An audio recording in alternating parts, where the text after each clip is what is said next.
Shalom, salam sejahtera bagi kita semua. Perkenalkan, nama saya Joshua Emmanuel Francisco Manurung, NIM 2014-01052 dari Kombi. Di sini, saya akan menjelaskan sedikit materi dari bab 3, yaitu konsep manusia menurut Alkitab dan pandangan lain-lain, di mana di dalam bab ini secara garis besar terbagi atas dua bagian, yaitu manusia menurut pandangan Alkitab. Di sini secara garis besar kita dapat membaginya menjadi tiga, yaitu yang pertama, kisah penciptaan dalam Kejadian 1-3 sebagai kesaksian iman. Di sini dijelaskan bagaimana Allah sebagai sang pencipta menciptakan segalanya dalam waktu 6 hari, dan pada hari yang ketujuh Allah memberkati segalanya.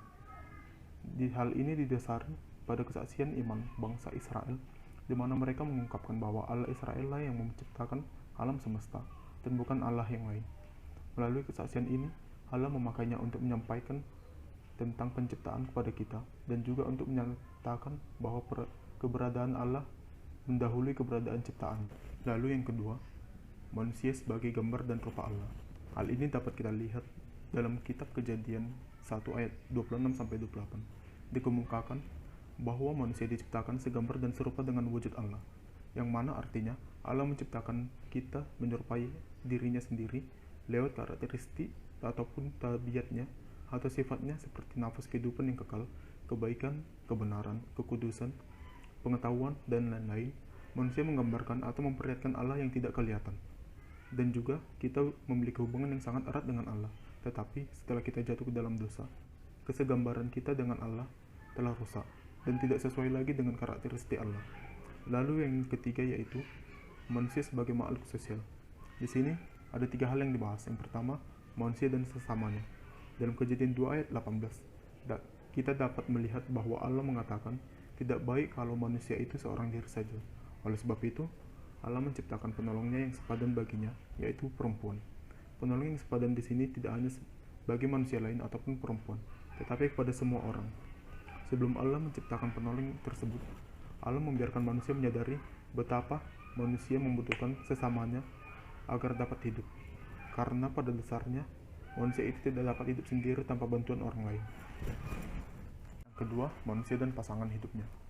Untuk hal ini, kita dapat melihat kitab Kejadian 2 ayat 21-24, di mana kita dapat melihat bahwa Allah menciptakan perempuan dan dijadikan istri bagi manusia, serta membuat mereka dalam kesatuan yang erat, agar laki-laki dapat merasakan bahwa perempuan adalah bagian dari dirinya sendiri, di mana mereka dapat bersatu bukan hanya dalam hal jasmani, melainkan dalam hal pikiran dan beban pergumulan yang mereka hadapi.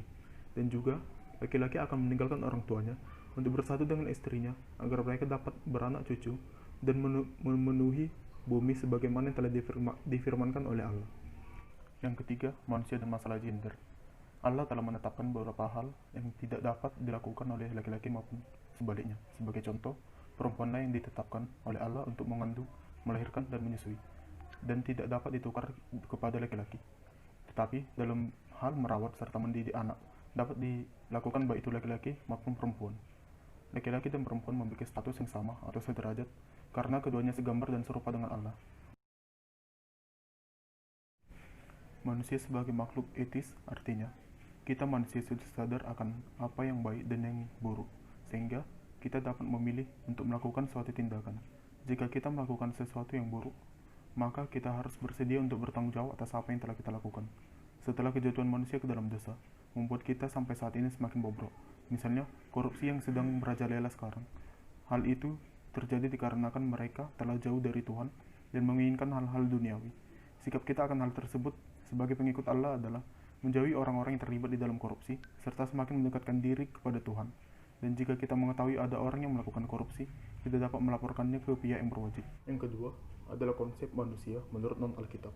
Di sini secara garis besar kita dapat membaginya menjadi tiga, yaitu yang pertama, manusia tidak jelas eksistensinya sebagai ciptaan. Maksudnya adalah dalam pandangan beberapa agama dan kepercayaan, eksistensi dan posisi manusia sebagai makhluk ciptaan tidak jelas. Contohnya, menurut agama, suku manusia dan persekutuan manusia atau yang biasa disebut mikrokosmos adalah bagian dari alam sekelilingnya yang ilahi atau makrokosmos. Dapat diartikan bahwa mereka tidak mengenal hukum Allah, melainkan hukum kosmos seperti hukum alam, hukum tradisi dan adat, yang jika dilanggar maka akan mendatangkan malapetaka. Dan dalam agama Hindu, manusia adalah Atman yang hakikatnya mengalir dari Brahman yang satu-satunya kenyataan. Yang kedua adalah manusia makhluk ciptaan yang bertanggung jawab menurut hukum. Di sini kita diajarkan sebagai makhluk ciptaan Tuhan, kita harus bertanggung jawab kepada pencipta kita.